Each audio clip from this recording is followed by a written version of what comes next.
بسم اللہ الرحمن الرحیم۔ ناظرین، پروگرام کرنٹ افیئر کے ساتھ آپ کا میزبان سید آصف علی حمدانی حاضر خدمت ہے۔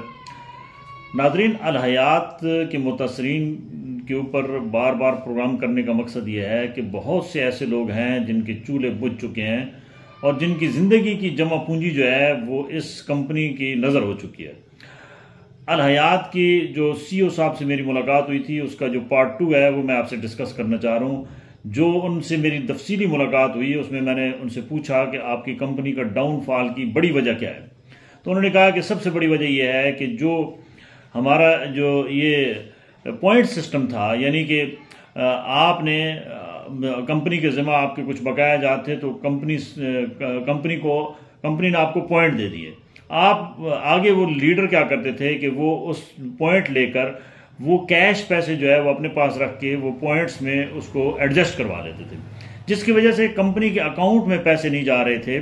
براہ راست، اور انڈائریکٹلی کچھ حصہ اس کا جا رہا تھا، جس کا فائدہ مڈل مین کو تو ہو رہا تھا، لیکن جو اصل انویسٹر ہے وہ اس کا پیسہ سرکولیشن میں نہیں آ رہا تھا۔ دوسری انہوں نے بڑی وجہ بتائی کہ ہم نے انویسٹمنٹ جو ہے وہ ہم نے نومبر دسمبر میں اور اس سے پہلے بھی ہم نے خریداری کی ہے کمرشلز پلاٹس کی، اور اس وقت کیونکہ پاکستان کے اندر پراپرٹی کی جو صورتحال ہے وہ کیونکہ سیل پرچیز کا کام بہت سلو ہے، نہ ہونے کے برابر ہے، اور انویسٹر جو ہے وہ پیسہ نہیں نکال رہا ہے، جس کی وجہ سے ہماری پراپرٹی جو ہے وہ فروخت نہیں ہو رہی ہے اور پیسہ جنریٹ نہیں ہو رہا ہے۔ دوسرا انہوں نے یہ بھی بتایا کہ میں نے ان سے یہ بھی ڈسکس کیا کہ آپ کے اور بھی بہت سارے پروجیکٹ ہیں، تو انہوں نے کہا بالکل ہماری کمپنی کے پروجیکٹ ہیں، لیکن تمام میں سلو معاملات چل رہے ہیں اور ہم پیسہ جو ہے وہ جنریٹ کرنے کی بھرپور کوشش میں ہیں۔ اور اب وہ انہوں نے کہا کہ ہم نے اسٹرکٹلی جو ہے وہ پوائنٹ سسٹم بند کر دیا ہے، اور انشاءاللہ یہ اگلے 2 ویک کے اندر اندر لوگوں کے جو بقایا جات ہیں وہ ان کو ملنا شروع ہو جائیں گے۔ انہوں نے یہ بھی بتایا کہ گو کہ یہ معاملہ سلو ہوگا، یک دم سب کے بقایا جات کلیئر نہیں ہوں گے، لیکن سٹیپ بائی سٹیپ ہوں گے۔ میں نے ان سے یہ بھی استفسار کیا کہ پینڈنگ آپ کرتے جائیں گے تو معاملات سب کے تو مشکل ہو جائیں گے، آپ پہلے نومبر دسمبر جن کے بقایا ہیں اور جنوری ان کو کریں، پھر آپ فروری مارچ کا کریں، تاکہ سٹیپ بائی سٹیپ تمام لوگوں کو جو ہے وہ پیسے مل سکیں۔ ایک اور فالٹ جو میں نے ان سے ڈسکس کیا وہ یہ تھا کہ نیا انویسٹر لاؤ اور اپنے پیسے اس میں سے لے لو، یہ غلط ہے۔ انہوں نے اس سے اتفاق کیا کہ بالکل یہ بھی سسٹم غلط ہے کہ ایک نئے بندے کے آپ پیسے لگا کے آپ اپنا حساب برابر کر کے کمپنی کے کھاتے میں پھر کچھ نہیں جا رہا ہے، یعنی کمپنی کے اکاؤنٹ میں زیرو ہے، وہ باہر سی سارا پیسہ روٹیٹ ہو کے دوبارہ وہ نئے لوگوں میں تقسیم ہو جاتا ہے، یا پرانوں کے وڈرا جو بقایا جات ہوتے ہیں وہ ادا کر دیے جاتے ہیں، جس کی زندہ مثال یہ ہے کہ رانا زاہد صاحب کی ٹیم میں بہت سارے لوگوں کے مارچ تک کے جو ہیں وہ پے ہو چکے ہیں۔ اس کی وجہ کہ رانا زاہد کی ٹیم جو ڈائریکٹر ہیں ان کو وہ نئے لوگوں کو جب انٹروڈیوس کرواتے ہیں وہ مختلف جگہوں پہ جا کے، تو وہ اسی میں سے پیسے میں سے اٹھا کے پرانے لوگوں کے ساتھ ساتھ ایڈوانس میں کمپنی سے ابھی وڈرا نہیں ہو رہے ہیں تو وہ اپنی ٹیم کو خوش کرنے کے لیے انہی پیسوں میں سے نکال کے دے دیتے ہیں، اور کمپنی کے پھر وہ جو اکاؤنٹ میں ہے وہ کام جو ہے وہ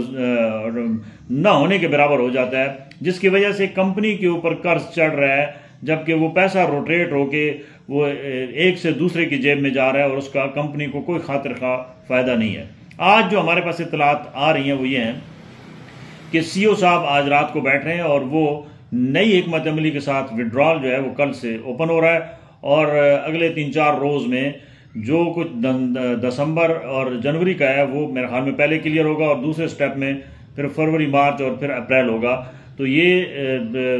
لوگوں کو کچھ آس امید لگ گئی ہے، کیونکہ لوگ پہلے اس قدر تنگ تھے کہ کل لوگوں نے یہ تہیہ کیا ہوا تھا کہ اگر 30 اپریل تک ہمارے معاملات کلیئر نہ ہوئے تو سینکڑوں کی تعداد میں لوگوں نے